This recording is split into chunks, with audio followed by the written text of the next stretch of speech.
Hello, welcome to my page. Today we're looking into the disappearance of Sabrina Leigh. She was only 19 years old. She was 5'6" to 5'8" and weighed about 127 to 135 pounds. She lived on Ashland Drive in the Bloomfield area of Macon, Georgia. On August 13, 1991, she worked her second shift job at Bib Manufacturing. She got off around 11 p.m. and stopped by her boyfriend's to trade cars. She had been driving his Camaro because her truck was having problems. The boyfriend drove her home and left. Long phoned family between 12:30 a.m. and 1:30 a.m. She said she was going to visit a neighbor. Family returned home at about 3 a.m. The lights were on inside and her truck was in the driveway, but she wasn't there. Her boyfriend arrived at her home during the morning hours, August 15th, looking for her. A call to Bib Manufacturing revealed that she hadn't called or shown up for work Wednesday. She also hadn't picked up her paycheck. Her work clothes from Tuesday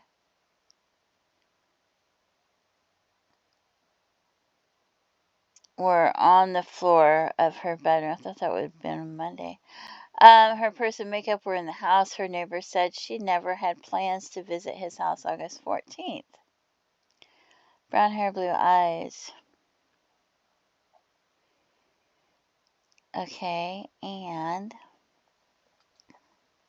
this is the Charlie Project. It says she was born October 17th, 1871, 5'4" to 5'6", about 127 pounds, wearing a dark blue flower print dress and a gold necklace. Brown hair, blue eyes, her ears were pierced.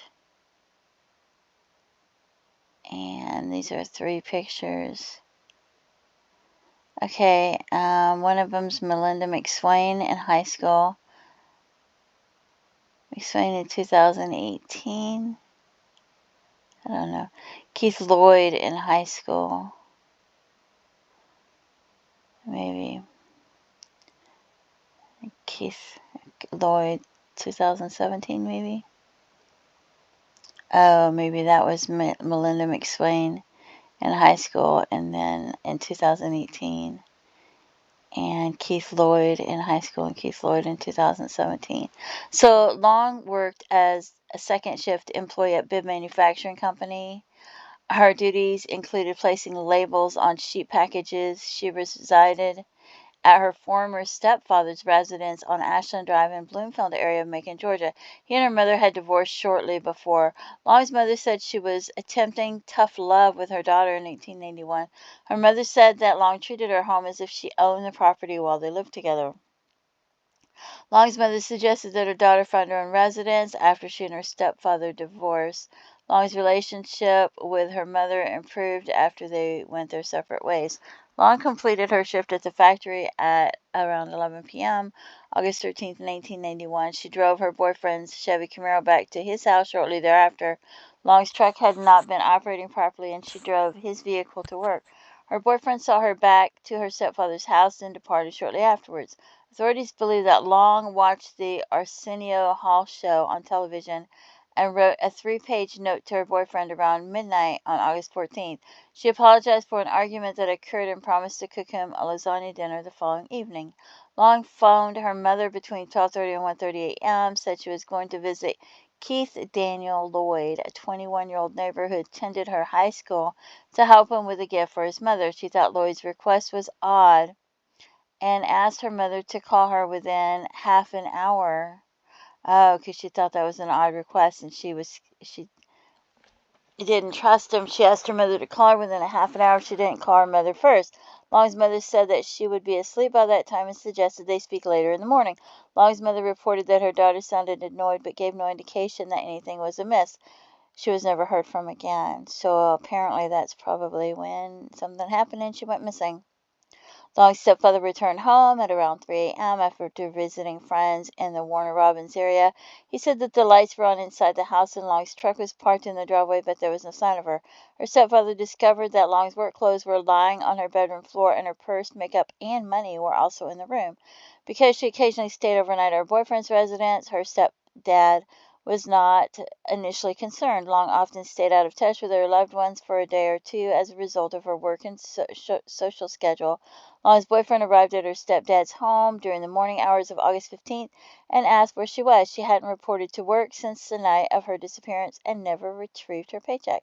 Long's mother told reporters that it was uncharacteristic of her daughter to leave her makeup behind for an extended period of time. Lloyd said that, contrary to what Long claimed, she had never had plans to visit his house during the early morning hours of August 14th, and he had not purchased a gift for his mother. None of the neighbors on Ashland heard any unusual noises during the evening hours, with the exception of a few thumps and a door slamming at about 1 a.m. Long scheduled an interview with a local company during the summer of 1991 and was excited about the possibility of working there. But when she called the company to confirm the time of her interview, she learned that no interview had been scheduled. It isn't clear if these events were connected with her case. An anonymous woman called Long's stepfather's residence in 1992 claimed she was Long, asked for help, then terminated the message. Long's mother reviewed the answering machine tape and concluded the individual was not her daughter. Long's stepdad, said that he had heard a rumor that Long had a secret boyfriend who resided in Lake Tabasco, Tabasco, I don't know how to pronounce that, forgive me, Georgia area in 1991. There was speculation that the man may have picked up Long from her home on the night of her disappearance, but no evidence has been located to determine if that man even ever existed, or if it was just a rumor. Months after Long's disappearance, her mother got a call from a man who said Long had gone to a job interview at the insurance company Geico. Long's mother didn't know anything about it. She called Geico and told them about the call, but the company said nobody with that same name as the caller was working for the company. Lloyd, the neighbor Long planned to visit on the day of her disappearance, provided an alibi in her case. He said he'd been out with a girlfriend that night. He also passed multiple polygraphs, and although he was questioned multiple times over the years about Long's disappearance, he wasn't considered a suspect. This changed when he died by suicide in September 2017. On the day he was scheduled to be interviewed by police again, he was 46 years old. Photos of Lloyd are posted with his case summary.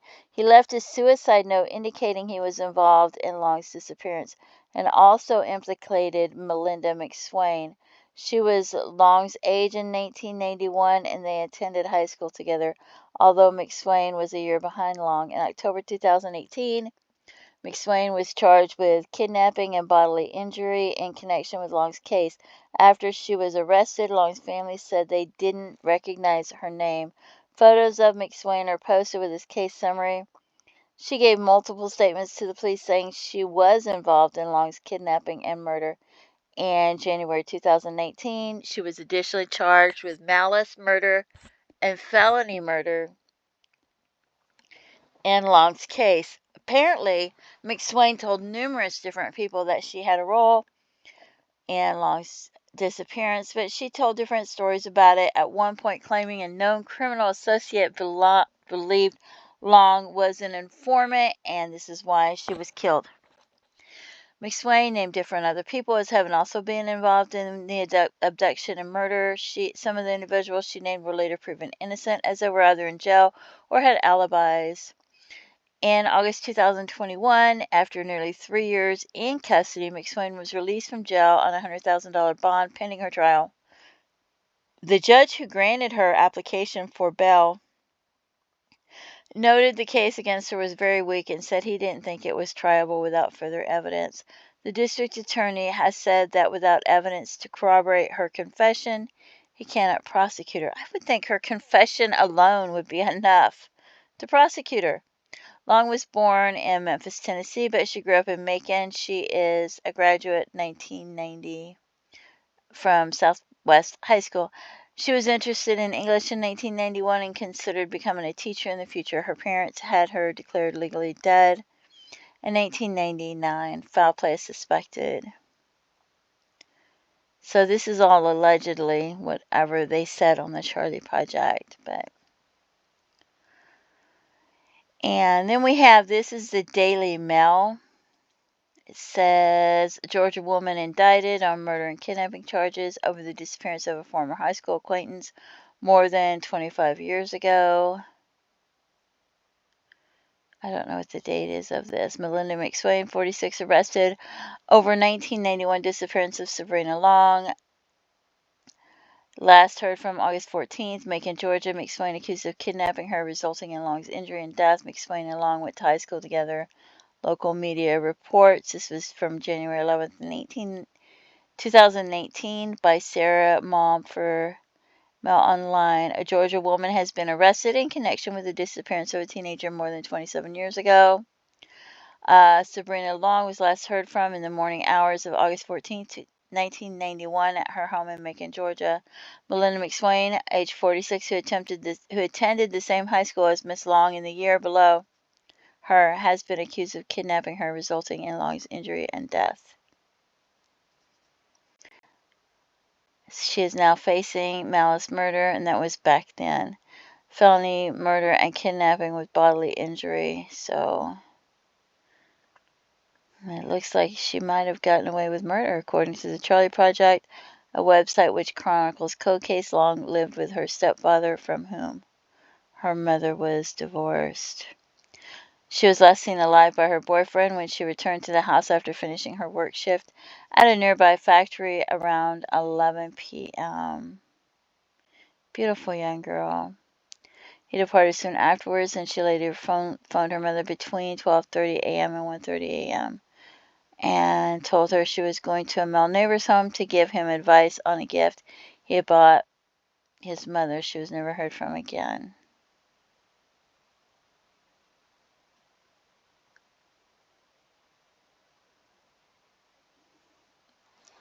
Her stepfather returned to the empty house around 3 a.m., where he found the lights on and her purse and makeup. So you can pause this and read it. It's the same information. And now we're going to look at some unidentified females. The first one we have is Union City, Georgia.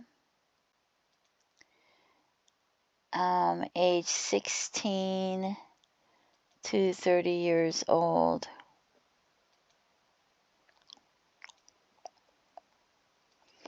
And we'll look at some pictures.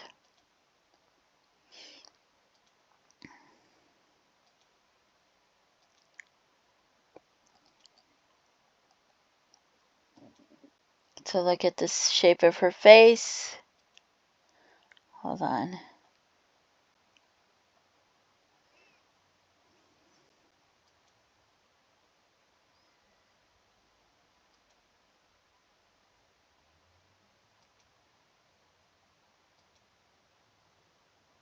Let's see if that could be her.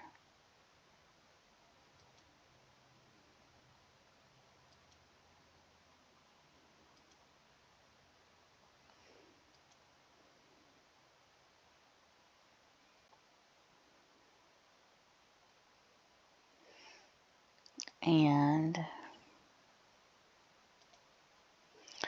so that was, this Jane Doe was found about 2 hours away from where she went missing.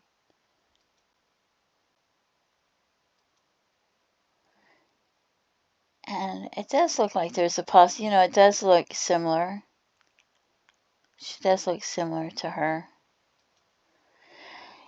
And then the next Jane Doe we have, there's no image, found in Charleston County, South Carolina, near complete skeleton, found January 1st, 1992, age 15 to 20 years old.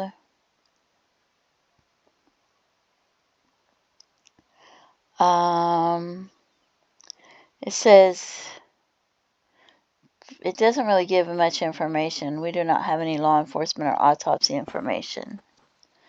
So, yeah, that's kind of a bummer, isn't it? And that's like 4 hours away. 4 hours and 12 minutes away. Then we have this Jane Doe. Found in Sorrento, Florida, December 7th, 1881. Recognizable face, 5'4", 124 pounds. Homicide by strangulation. Brown shoulder length in the back with short razor cut on the side and blonde tinting on 2 to 4 inches at the bottom. Hazel eyes. Brown hair, hazel eyes. Brown hair, blue eyes.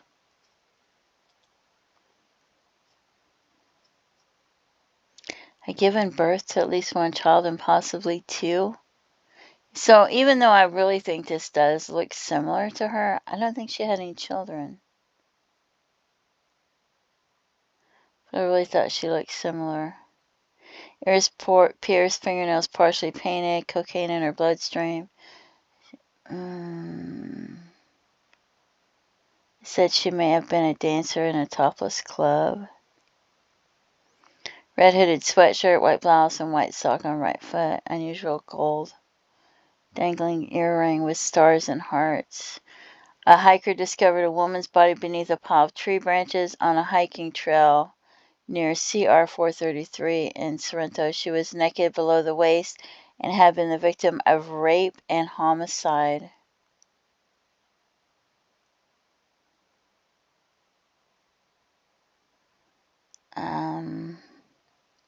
I really thought she looked similar, and that's 5.5 hours away.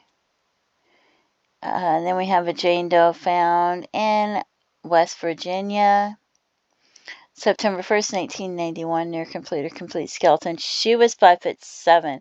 The estimated age is 25 to 32, but sometimes it's not, right on. So I didn't want to leave that out. No clothing found with the body. Skeletal remains were found beside US 19 near the town of Cool Ridge, 1 mile to 2 miles inside of Mercer County.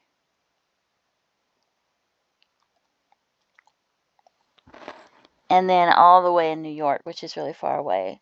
Estimated age 20 to 50, 5'7", 140 pounds, long brown hair. Cyst on left ovary, which caused swelling. She may have had tattoos, although further descriptions are unavailable. She was possibly addicted to cocaine. Sanitation workers discovered the victim's body in a 55-gallon oil drum that was floating in Newton Creek at North Henry Street. She was initially believed to be a drug mule. After her capture, serial killer confessed her murder. Sometimes they confess and it doesn't mean they did it, though, so who knows. So, she is unidentified. Another unidentified victim was identified as Heidi Balch in 2013. So those are some of the Jane Does. So if you have any information, even if you feel like it's hearsay, you're not sure if it's true, somebody was drinking and talking, maybe you gave the information to authorities years ago and you want to give it to them again, or you feel like it's been years, you're not sure if they still have the information. You can email them, and then you can carbon copy, CC the email to various people, like send it to a detective, send it to a police officer, send it to a sheriff's department, just different people with the same email, so that you know that they're going to hold each other accountable, so that you know that they have the information and maybe somebody will do something with it. And if you have any information about any of the people that are Jane Does, please contact authorities and let them have that information as well. Don't forget to pray for her family and her loved ones. Feel free to leave comments and have a blessed day. Bye-bye.